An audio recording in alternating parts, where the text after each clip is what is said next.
Adequate arrangement చేసుకుని ఉండాల్సింది.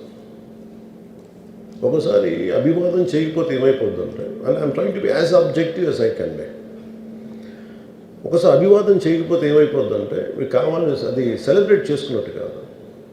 ఒకసారి లోపల ఏం జరిగిందో ఇప్పుడు ఈ రూమ్లో జరిగింది మనం అందరికీ తెలుసు, బయట ఉన్న 10,000 మందికి తెలియదు. నేను వెళ్ళకపోతే మళ్ళీ నాకు పొగరనుకుంటాను.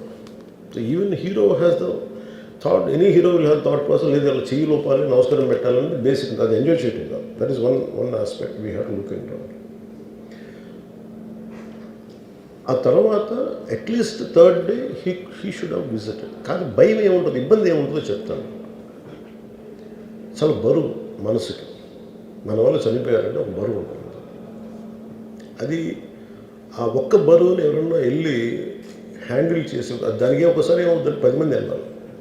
Maybe they should have taken aversion. వెళ్ళి కూర్చొని మాట్లాడి తప్పు జరిగిపోయింది, మా ప్రమేయం లేకుండా తప్పు జరిగిపోయింది, వీఆర్ సారీ, మా సాలిడారిటీ చూపిస్తున్నాం.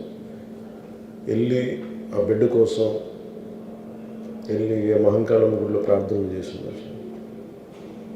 There are many ways to say that I'm sorry, though నా తప్పు లేదు, కానీ నేనున్న పరిస్థితులు నా ద్వారా జరిగింది కాబట్టి ఇది వాళ్ళ టీం చేసి ఉండాల్సి. The producers and also because మీరు బ్లేమింగ్ వన్ యాక్ట్, ఒక హీరోని బ్లేమ్ చేయడం రైట్ కాదు. ఇది ఒక సినిమాని ఒక టీమ్గా తీసినప్పుడు సమస్యను కూడా టీమ్గానే తీసుకోవాలి.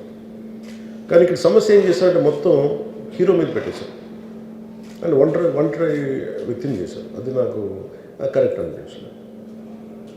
That is one aspect. ఆ తర్వాత జరిగిన consequences no one has guided them well.